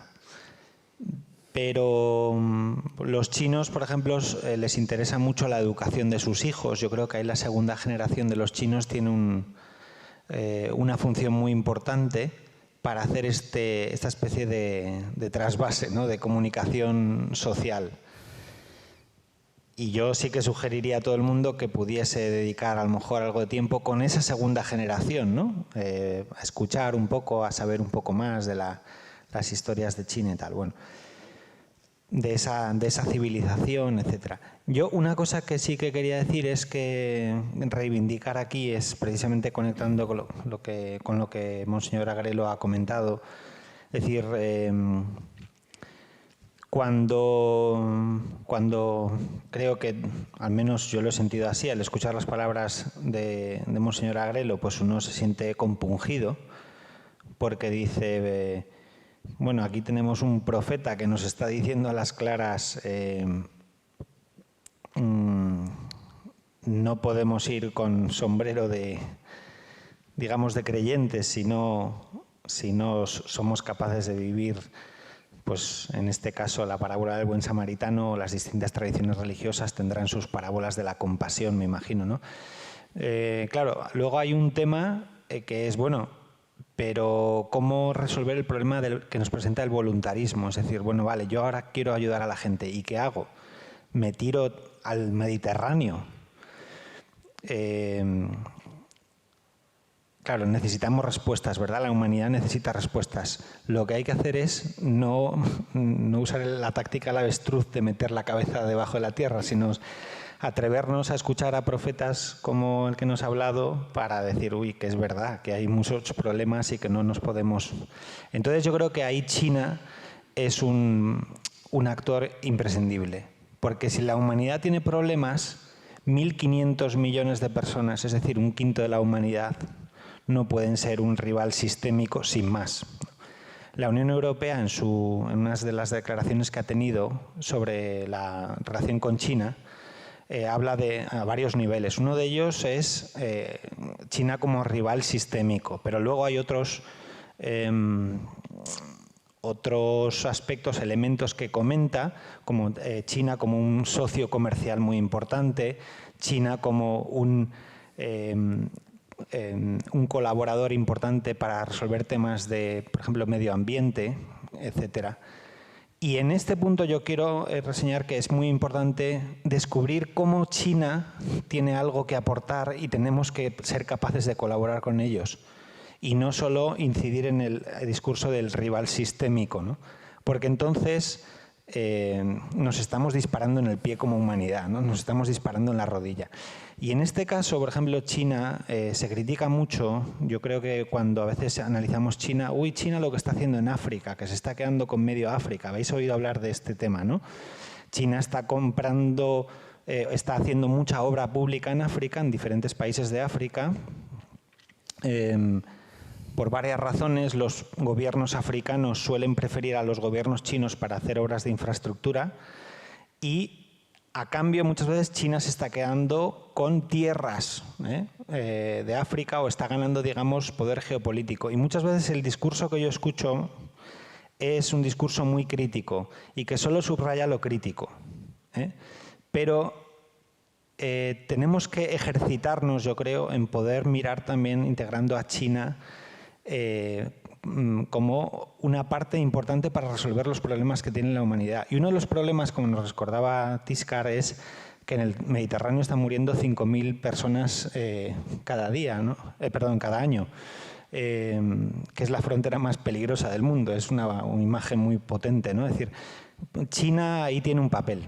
Y, por tanto, si el único discurso sobre China no es que mira, se están quedando con África, mira qué mal lo están haciendo, y sí, voy a preguntar, dentro de 10 años, gracias a que los chinos están haciendo mucha obra pública en África, en vez de morir 5.000 africanos que quieren cruzar el estrecho, mueren 2.000. No sería un avance, ¿no? Entonces, quiero decir que cuando a veces hablamos demasiado rápidamente del diferente, del que presenta otras cosas, subrayamos cosas negativas, pero a veces no estamos viendo lo que pueden aportar. El gobierno chino, nos guste o no, yo no soy ningún fan de los comunistas chinos, de hecho cuando voy a China pues sufro digamos, el recorte de libertades que yo aquí disfruto y en China no puedo disfrutar. Pero a la vez yo creo que tenemos que ser capaces de movernos un poco más en la ambigüedad cultural y ver lo que tienen de positivo, ¿no? Y en este caso los comunistas chinos en 40 años han sacado a cientos de millones de personas de la pobreza. Entonces no podemos dejar también de ver eso. No digo que nos pongamos todos aquí a hacer reverencias al señor Xi Jinping, ¿no? Y decir, eres el influencer de la humanidad. No, pero tampoco puede ser el diablo. tenemos que ganar más percepción, un poquito más, como dicen los ingleses, nuance, ¿no? Matizada, para lograr resolver como humanidad problemas acuciantes que tenemos. La inmigración es uno de ellos y yo creo que los chinos tienen algo que aportar positivo en eso y lo están haciendo, ¿eh?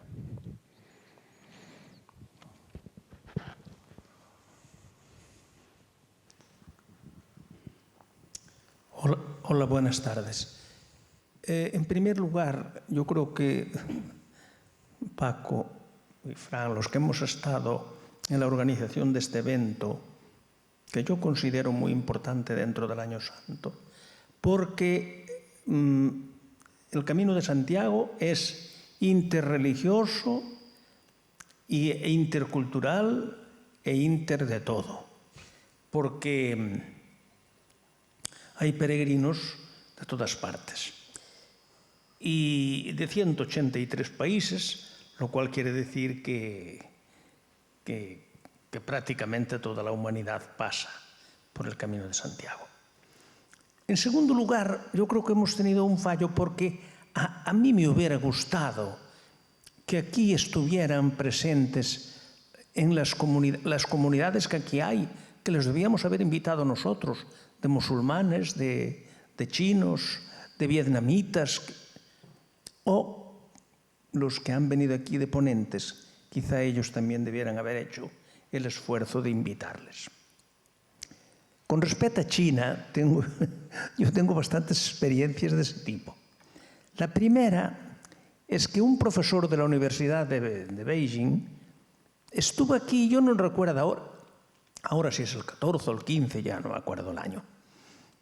Este profesor era profesor de español en la universidad y me comentó, dijo, dentro de 50 años 10 millones de chinos habrán hecho el Camino de Santiago y habrán venido a España, porque yo tengo 5.000 alumnos cada año de español que después van a los distintos institutos, colegios, etc. Y hay un gran aprecio por lo español y por esta lengua occidental, etc., ¿no? Yo no lo sé porque con este señor venía una señora que era, ya se lo dije a usted, una encargada de los gallegos en China. Y traía un niño pues que tendría 8 o 10 años o así. Y estábamos sentados allí en el despacho de la catedral y el niño empezó a protestar que tenía hambre.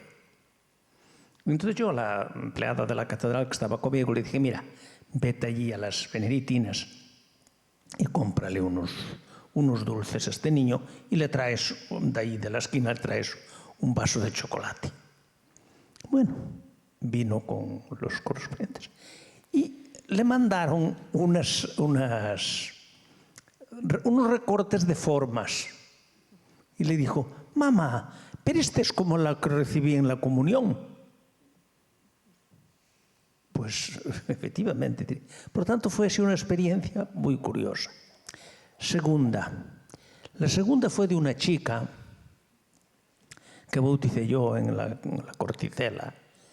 Pues una chica que hizo el Camino de Santiago de una forma rara, porque ella trabajaba en una cosa de Hacienda, y allí vio una propaganda que tiró del Camino de Santiago. Y entonces lo miró, entró en internet y dijo, pues voy a hacerlo yo. Entonces hizo el camino, vino hasta Ginebra. Y después empezó en Le Puy y vino todo el camino. Yo aquí voy a echarle un piropo a mis hermanos los canónigos. Ella fue y oía una palabra rara. Per Christum Dominum Nostrum. Y esa palabra le resultó extraña. Pero se le clarificó en la capilla donde cantaban las vísperas o las laudes los canónigos de Burgos.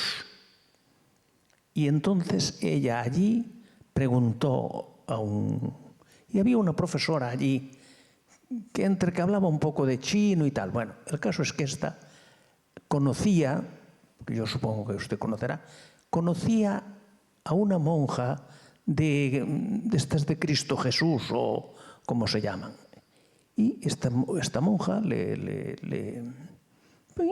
catequizó y tal, bueno.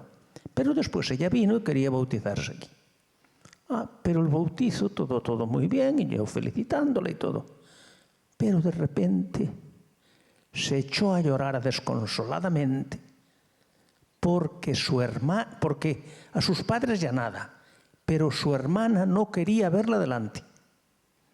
Y entonces que ella no soportaba lo de su hermana, que tanto que la quería, que ella que tenía que enfrentarse entre el amor a Jesucristo, a la fe, y el amor a su familia, a su hermana.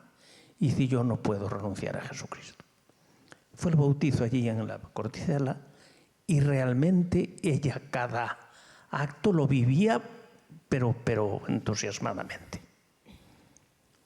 ¿Qué fue de esta chica? Pues no lo sé, pero fue impresionante. Y otro ejemplo, que usted sabrá que trata con esto, otro ejemplo fue un chico que vino al archivo de la catedral. Al archivo de la catedral porque yo creo que él buscaba datos sobre un señor que había sido canónigo de aquí, después había metido fraile, no sé si jesuita, no sé, bueno, él buscaba datos de ese tipo. Y entonces él vino allí a hablar conmigo y yo le pregunté, ¿y por qué se interesa usted?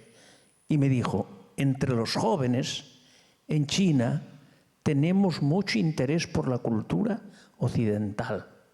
Dice, porque la cultura occidental, el cristianismo en concreto, dice, respeta a la persona en el nivel individual. Es una cuestión antropológica, porque nuestra cultura no está. Y entonces, y él me dijo, dice, yo no soy cristiano ni pienso convertirme, pero sí quiero conocer a fondo la teología del cristianismo.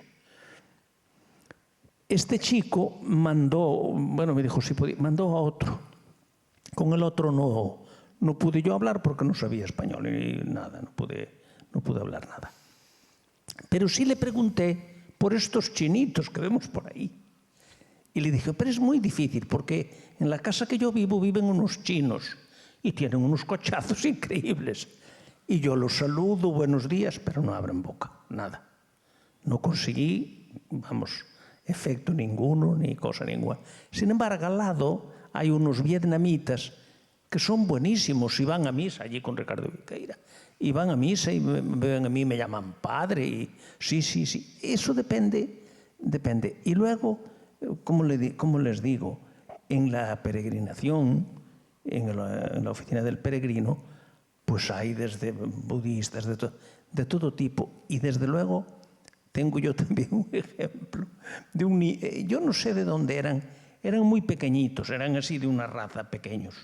Y yo creo que el padre me diría 1,50. Bueno, y el niño, había un niño que, también conociendo, estudiaba castellano, le dijo, este niño es mejor que se quede aquí conmigo y ya me ayuda a mí aquí porque es un niño muy bueno y tal y cual.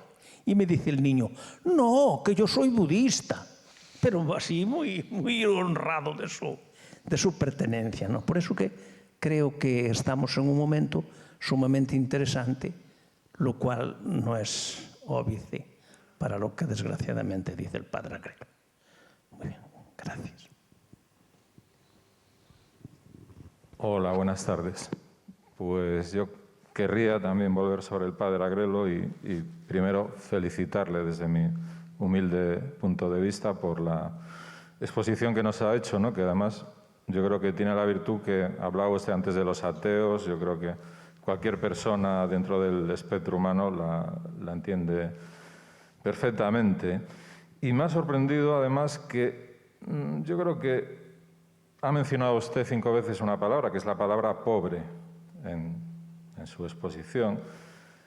Y bueno, me gustaría un poco, primero, mostrarle mi cierta sorpresa, porque hablando de migración, desde luego no discuto la necesidad de la integración y evidentemente suprimir cualquier clase de muro, pero yo creo que la mejor integración para la mayoría de los migrantes que se mueven por el mundo es integrarlos en su lugar de origen, o sea, que no emigren, ¿no? Quiero decir. Y eso va unido con el problema de la pobreza, que bueno, es un concepto que nos remite a las múltiples causas económicas, incluso las guerras son una causa económica, que están detrás de las emigraciones, ¿no? Y mi pregunta es, porque ya les digo, me sorprende que no se hable, solo se habla de integrarlos, acogerlos aquí, lo cual está muy bien, pero parece que todos nos olvidamos, no digo en este foro, en general, de que hay que intentar que la gente no tenga la necesidad de emigrar, porque en la mayoría de los casos hay una causa, desde luego que no es positiva, y a veces el desenlace es dramático. Y mi pregunta, que la podría dirigir a cualquiera o a los tres, es ¿por qué ocurre que se omite pues ese concepto, el evitar que la gente emigre? ¿Es algo que ustedes dan como una batalla perdida? ¿Es algo que quizá rebasa el ámbito de las distintas confesiones? ¿O quizá pues, estamos cayendo todos en una cierta comodidad, ¿no? Les acogemos, pero nos olvidamos de por qué millones de personas tienen que escapar de sus lugares de origen, que yo creo que no es un acto baladí, ¿no? Entonces, bueno, me gustaría que me dieran una pequeña opinión, reflexión al respecto. Responderé con mucho gusto, además. Para empezar, al hablar de los emigrantes, el Papa Francisco, la primera opción que reclama para ellos es el derecho a no salir de sus tierras. Normalmente reclamamos para ellos el derecho a emigrar como un derecho reconocido en la Declaración Universal de Derechos del Hombre. Por lo tanto, dice, cualquier intento de impedir a un pobre salir de su país para ir a otro país en busca de un futuro mejor para él y para su familia es violación de un derecho humano fundamental reconocido y firmado por todos los países. Pero antes de reconocer y respetar el derecho a salir, habría que reconocer y respetar el derecho a no salir. Pero ¿qué sucede? Ese derecho no permite que lo ejerzan los pobres, precisamente su situación de pobreza. Entonces, ¿qué sucede con esa situación? Imagínese África.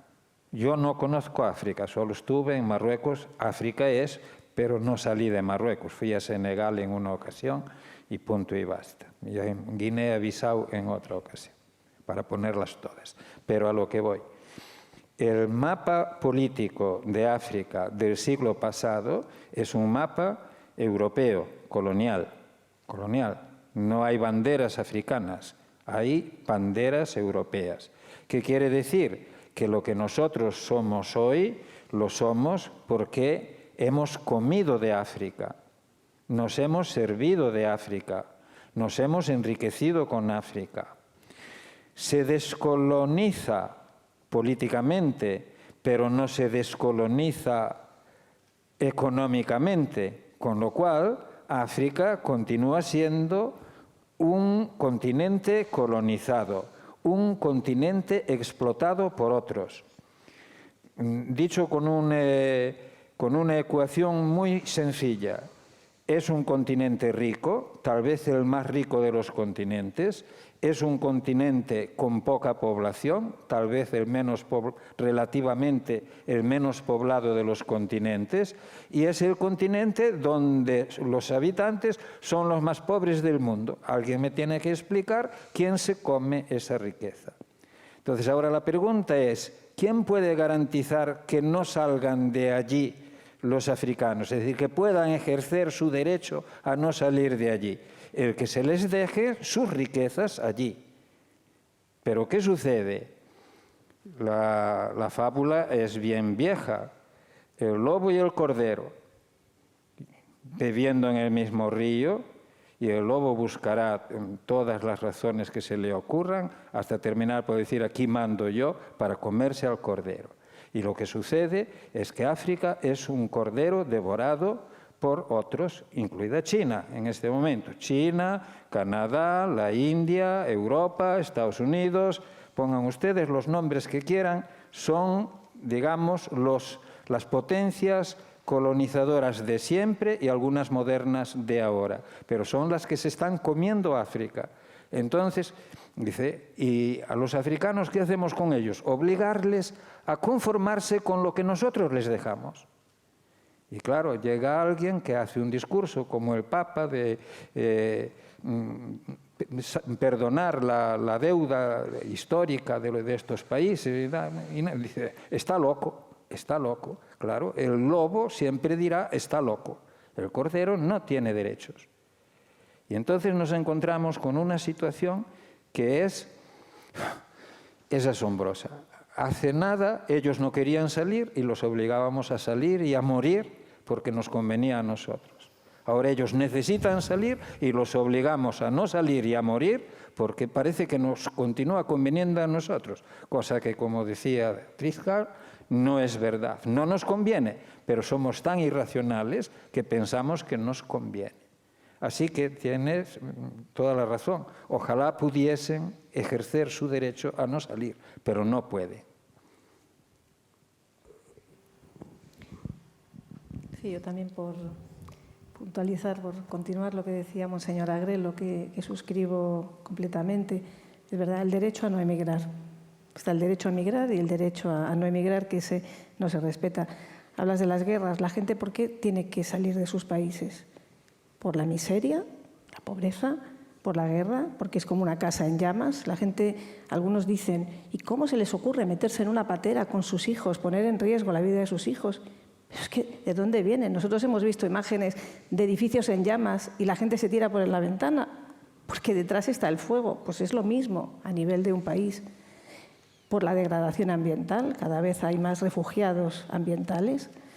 En ese sentido, yo quiero recordar que el primer encuentro interreligioso convocado por Juan Pablo II en Asís en el 86, que de alguna manera era la materialización de la Nostra Aetate del Concilio, ¿no? Vaticano II, era un encuentro de oración por la paz. O sea, las religiones tienen una responsabilidad por la paz. Y la Laudato Si, todo el cuidado por la casa común, es otra llamada a evitar esa sangría, el tener que estar obligados a salir de estos países, ¿no?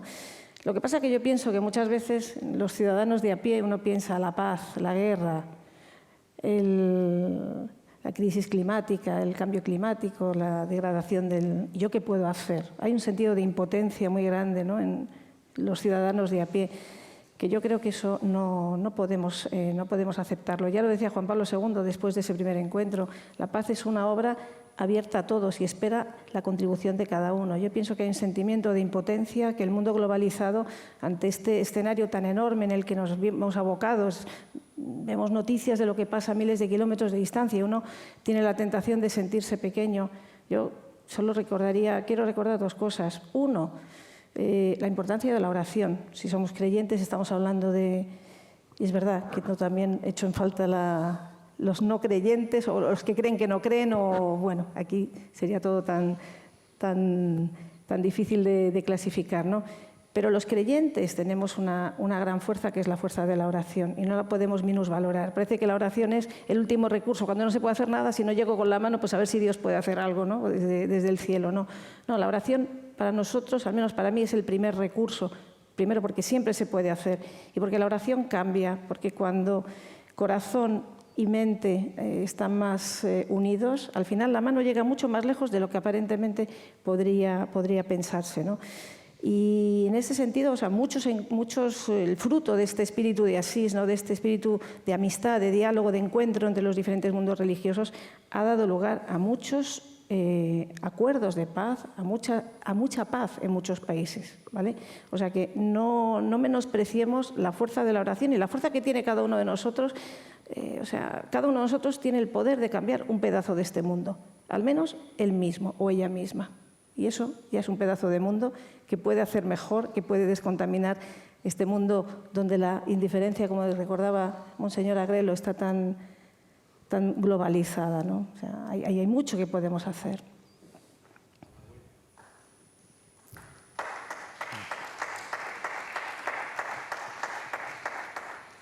Agradezco una vez más a Monseñor Agrelo ese entusiasmo y esa verdad de corazón que pone.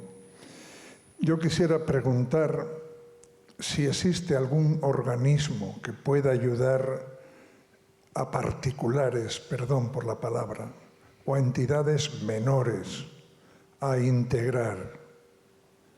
Me explico. Se dijo por la mañana que no había que desdeñar algunas cosas que se hacían, cosas pequeñas que contribuían al diálogo y a la paz. Servidor es cura de una parroquia grande, de unos 5.000 habitantes, y después atiendo a otros 12 pueblos pequeños. Uno de esos pueblos pequeños es un pueblo histórico, tiene un edificio, Vic, que fue un monasterio importante ya en la época medieval. Ha estado derruido y últimamente pues, se ha podido reedificar con un alarde económico importante. Y la Junta de Castilla y León, para que no se despoblara el pueblo, solicitó algunas casas de la Junta, como las escuelas, o de una fundación que tenía 3 casas, y las arregló. Dijo que eran para que si alguno quería ir al pueblo, pues el pueblo no se muriese. Resulta que el pueblo pues, pasó de 7 habitantes a 17. Y entre la acción de la restauración del monasterio y esas 17 personas, ya cuenta con 6 niños y empieza. Pero ahora es difícil esas 2 casas o 3 que se han hecho para futuros vecinos. Cuesta llevar gente allí y no es un sitio malo. Está pues a 20 kilómetros de la ciudad. Todos los días va un taxi a llevar los niños y a traerlos. Y digamos que en media hora hay acceso. Sin embargo, es difícil encontrar gente que vaya a vivir para allí. Posiblemente se encuentren entre, digamos, los pobres, entre comillas, que van al comedor social y que deambulan por las calles, se podría llevar. Pero ha de ser familia o ha de ser unidad familiar, y eso es más difícil encontrar. Y mejor, sueño yo, pues a lo mejor estos sirios que están en Lesbos, y si son de una cultura similar a la de allí, mejor. No digo que tengan que ser cristianos, pero de una cultura más o menos que no choque, mejor. No hay organismos que yo conozca que puedan ayudar en eso. Las iniciativas individuales cuesta llegar a Lesbos y a ver de qué familia se trata. ¿Habría alguna institución, alguien en quien apoyarse para hacer esto posible?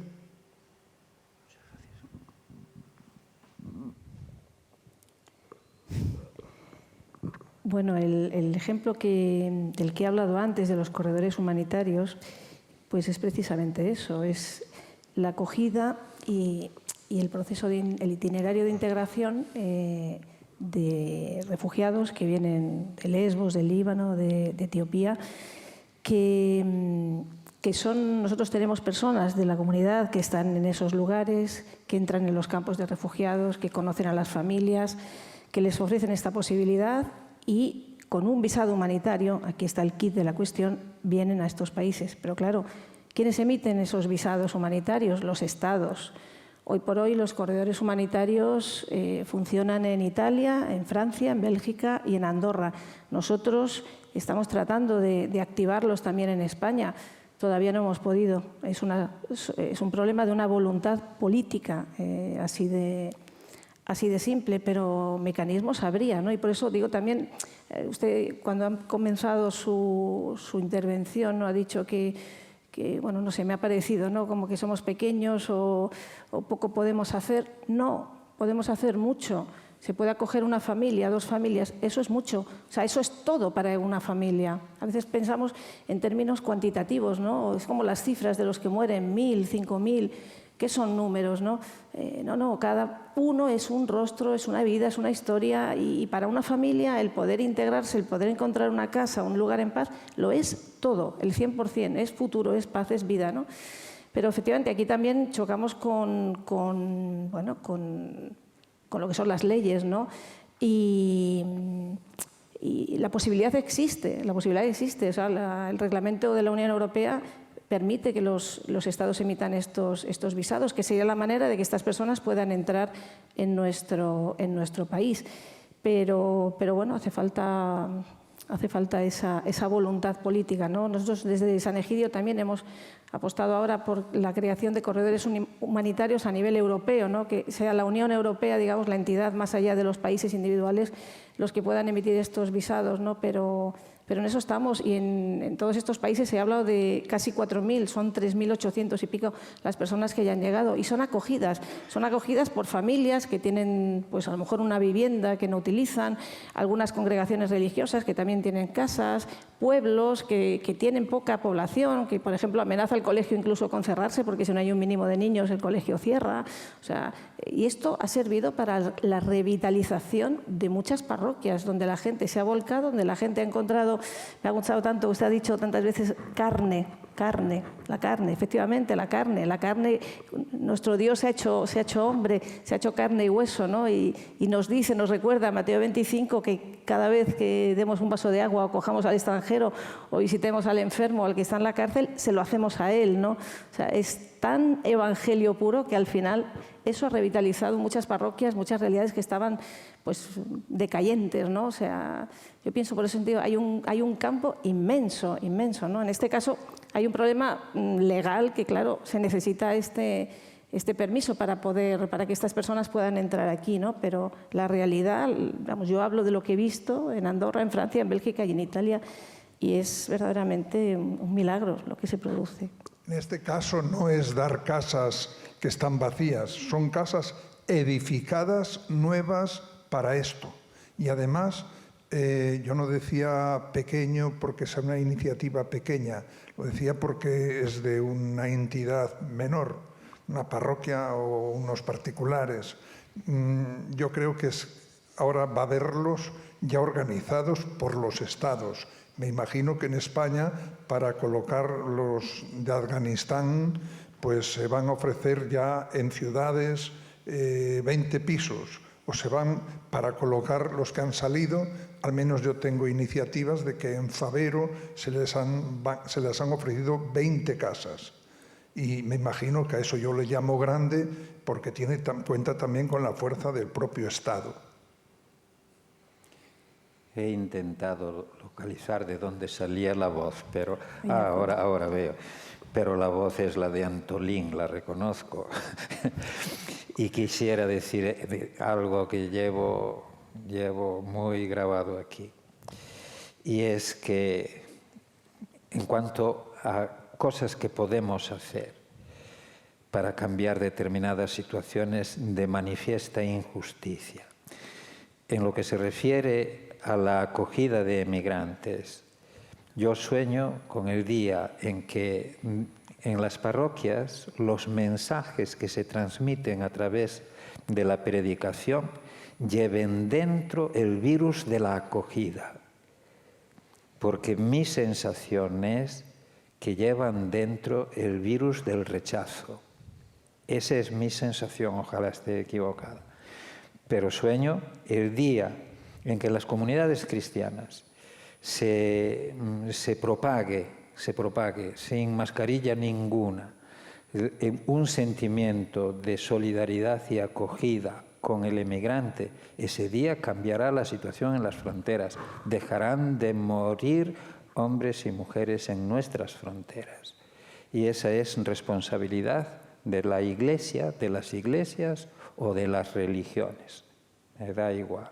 Si todos nos hacemos en ese sentido responsables de la vida de nuestros hermanos y transmitimos ese sentido de responsabilidad, no tardará casi nada en cambiar la situación, porque todavía tenemos peso social.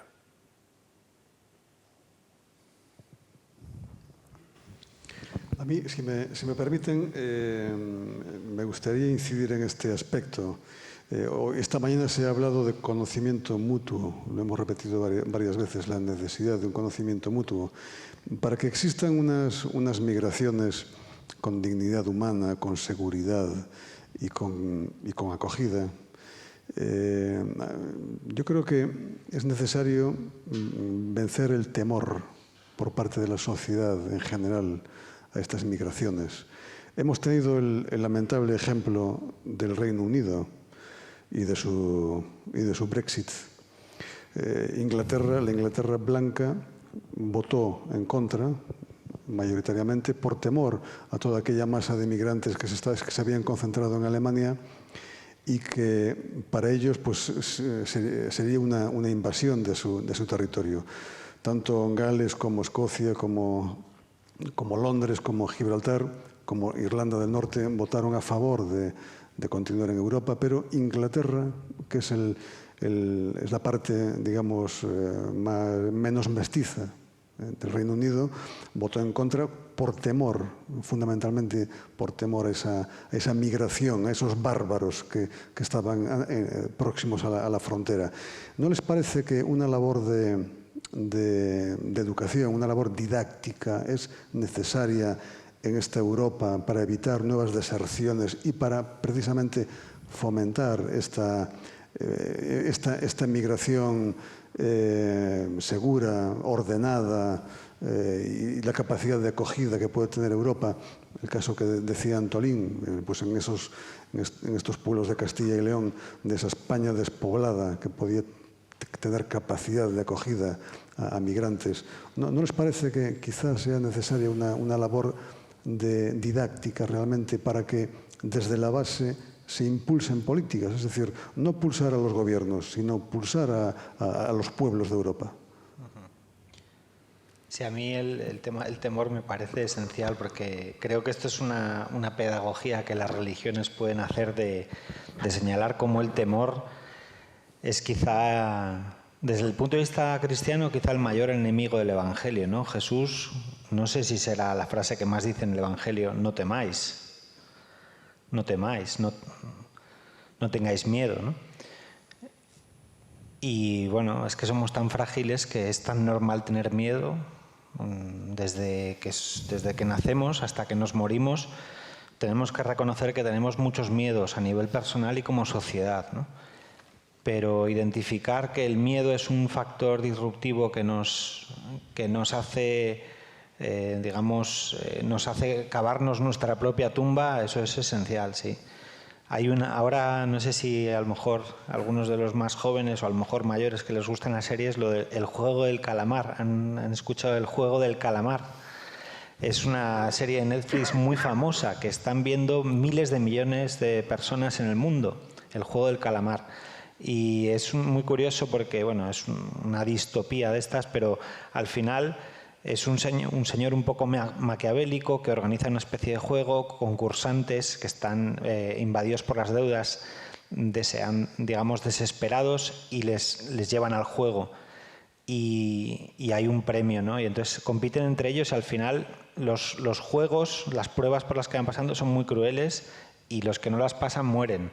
Pero es que la mayoría de los concursantes al final mueren porque se tienen miedo unos a otros. O sea, digamos, no esperan a que las pruebas los maten, sino que ellos mismos se matan unos a otros, ¿no? Entonces, eso es por el miedo, ¿no? Y creo que es una reflexión, bueno, no sé, no es ninguna respuesta, pero es incidir en eso mismo. Yo creo que sí, que un discurso siempre hay que intentar pensar en, bueno, ¿yo cómo me entiendo cómo doy un paso para entenderme? Si no, el miedo nos atenaza y de ahí no puede salir nada bueno. creo que en esto todos tenemos planteado un desafío muy, muy serio. Lo es ya si nos referimos solo a los emigrantes, precisamente porque son presentados por la información que se da a propósito de ellos, que no es sobre ellos, sino a propósito de ellos. Cuando se informa de alguna manera, esa información los presenta como una amenaza. Aparte, el hecho de despersonalizarlos, se les presenta luego como una amenaza precisamente despersonalizada, ¿verdad? Entonces, ya los vemos como un peligro. Pero aparte de eso, que es un problema que habría que resolver desde los medios de comunicación, sobre todo desde los medios de comunicación y con el cuidado necesario, exigible del lenguaje cuando hablamos de estas personas. Aparte de eso está la situación general de nuestra sociedad, que es una sociedad marcadamente individualista. En una ciudad como Santiago, que es efectivamente meta de un camino, meta de peregrinaciones, nos encontramos con una montaña de gente, pero que en la calle van a lo suyo, a lo suyo. No digamos ya lo normal de las personas de nuestra sociedad, que parecemos prolongaciones de nuestro teléfono móvil. Entonces, es muy difícil en la calle que alguien te mire y al que puedas mirar, al que puedas sonreír, al que puedas saludar. Yo tengo el vicio de si una persona me mira, si nos cruzamos la mirada en la calle, entonces yo necesariamente o hago una señal con la mano o digo una palabra de saludo o simplemente una sonrisa. Es decir, establecer una comunicación. Vivimos en una sociedad en la que esta comunicación se ha hecho un desafío. Entonces, ya para cada uno de nosotros, a mí me encanta, en Santiago, pues me paro a charlar con los que mendigan en la calle. A veces, alguna vez me senté al lado de ellos a pedir, no me dan nada. Pero para decir, necesitamos una pedagogía de la comunicación con nuestro entorno. Entonces ahí uno no hace diferencias, no preguntas nada. Es la persona con la que te cruzas y a la que le dices, aunque solo sea con la mirada, que es importante para ti, que cuenta para ti, que no es un nadie, es alguien para ti. Y la recuperación de este sentido del alguien junto a ti, creo que es urgente en nuestra sociedad y, por lo tanto, una responsabilidad para nosotros, también para las religiones. Simplemente, muy brevemente, por continuar, efectivamente, hace falta hablar, hacen falta palabras. Lo que pasa es que uno mira el mundo, palabras por todas partes, hay bombardeos, pero son monólogos. Lo que no hay es comunicación. Palabras nos llegan continuamente, pero continuamente. Lo que hace falta también es escuchar. Y yo diría, lo primero que hay que escuchar es el grito de los pobres. Lo primero que hay que escuchar es la voz de los que no tienen una casa, de los que no tienen un futuro, los que no tienen una tierra de paz donde poder vivir. Ojalá que seamos capaces de, como decía Benedicto XVI, un corazón que ve. Es una definición muy bonita, ¿no? Ser estos corazones que ven y que hablan y pronuncian palabras que tocan el corazón de las personas, no palabras lanzadas en plan monólogos o en plan armas, que también las palabras son armas, palabras que toquen el corazón. Ojalá, ojalá. Muy bien, muchas gracias. Hemos llegado ya al final de nuestro tiempo de la tarde. Realmente ha sido fructífero, intenso, interesantísimo el debate en esta mesa. Yo les emplazo a continuar mañana y les recuerdo que a las 21 horas, a las 9 de la noche, tenemos en la Catedral un concierto de órgano que está íntimamente vinculado a los contenidos de este encuentro interreligioso. Tenemos también un mestizaje cultural con el órgano catedralicio que seguro que les gustará a todos ustedes. Buenas tardes. Gracias.